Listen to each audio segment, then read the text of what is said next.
Pirate Meat by Ken Towl. How times have changed. The sine qua non of the enjoyable social occasion for many people used to be cocaine. However, now that cocaine is readily available in Asda, with some health warning that no one reads along the lines of serious risk of turning you into a twat, it's no longer fashionable. I suppose they needed tax revenue from somewhere to pay for all that borrowing in the early 20s. And don't get me started on the Animal Rights Act.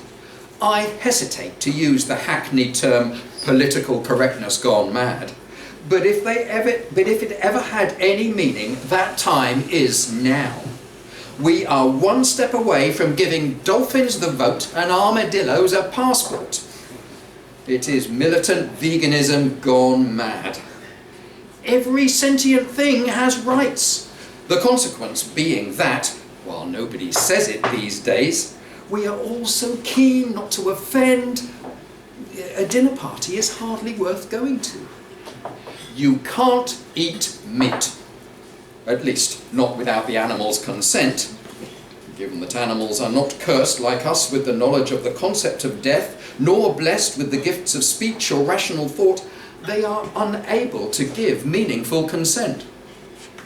And so, those of us who still have carnivorous urges have to rely on the smugglers and black marketeers, known colloquially as the meat pirates.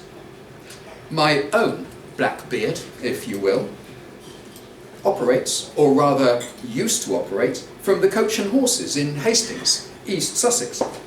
It is one of the few pubs in the town in which natives and filth mix freely. Filth, of course, stands for failed in London, try Hastings. I am neither native nor filth. I was just down from law-abiding Lewis for the day, having been informed that this was a place where deals might be made and illicit flesh might be procured.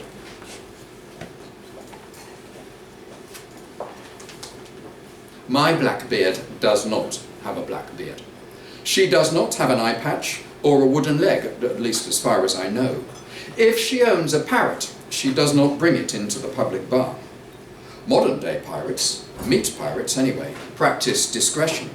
Their clients, fearful of the disapproval of the vegetarian consensus and the damage to reputation, demand it.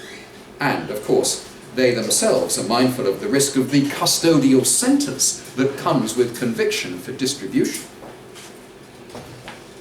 Decades of red meat consumption had taken their toll on me. I tended towards corpulence. I had a rubicund face. My fingers looked like sausages, and not in a good way. I am not accustomed to being approached in a pub on a Friday night by a wholly unknown and relatively attractive woman. I remember the first word she spoke to me. "You look like a man who hasn't had a piece of meat in a while." Caught off guard, I struggled to answer. "No," I said. "You look like you could do with a steak. Know what I mean?" I did. The physiological response was immediate and profoundly felt. I salivated.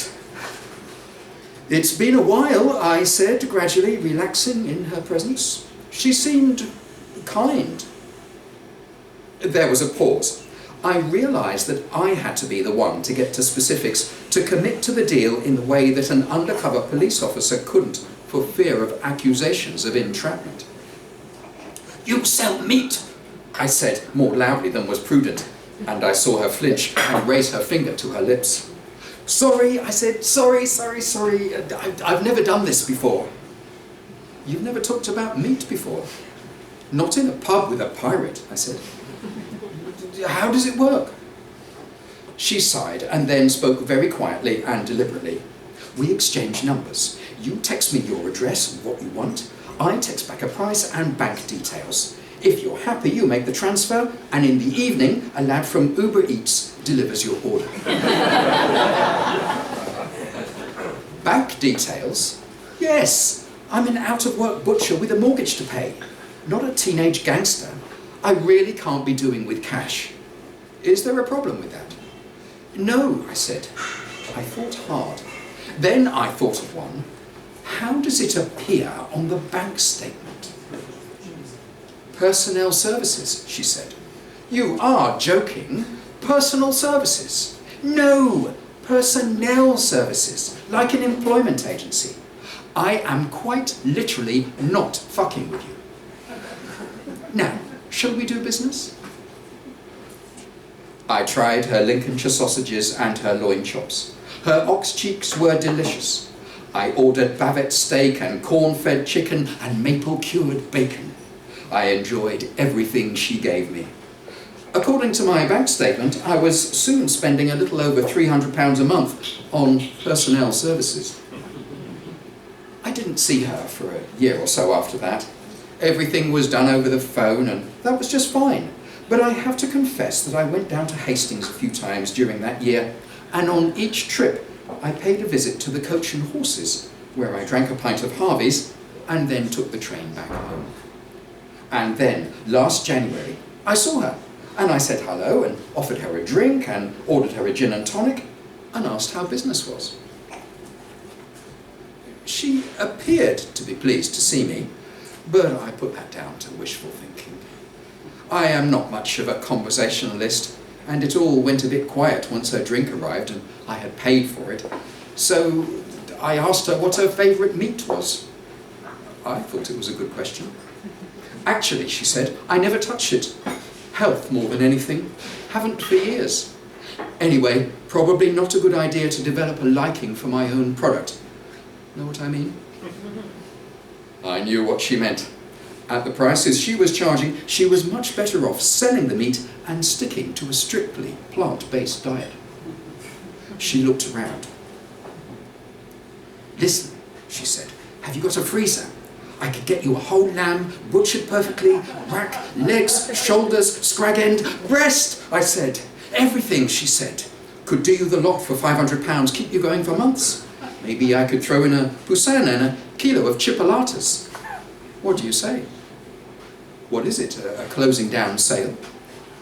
Pretty much. Frankly, John, she said, I need to get out of the game. Seems like half of London's old drug dealers have retrained, ready to move into the meat market. Probably more handy with a cleaver than I am. I figure I can sell them my client list and get out.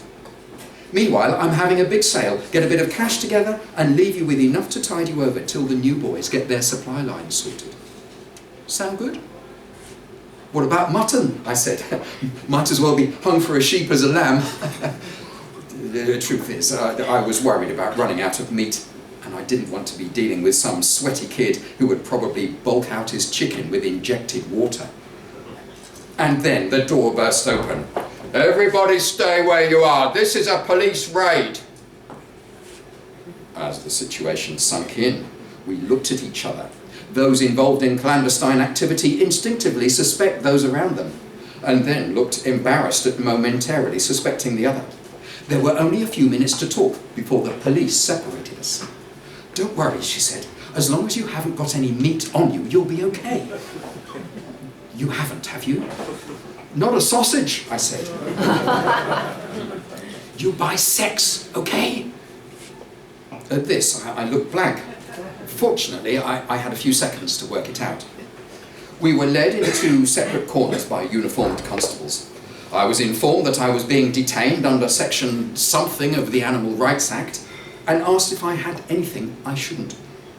When I said I didn't, I was asked if I consented to a search there and then, or if I refused, in which case I would be held at a police station pending search with the right to a legal representative, if I had one present.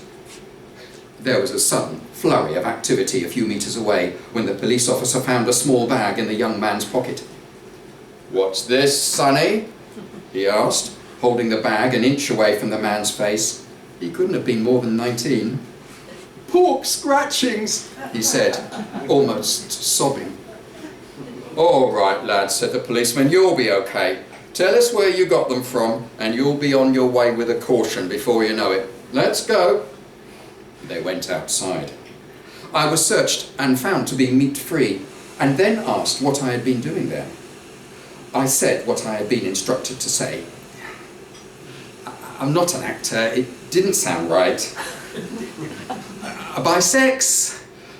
And I said, and then I added, okay, because I wasn't sure if that should be included. It sounded more belligerent than I wanted it to.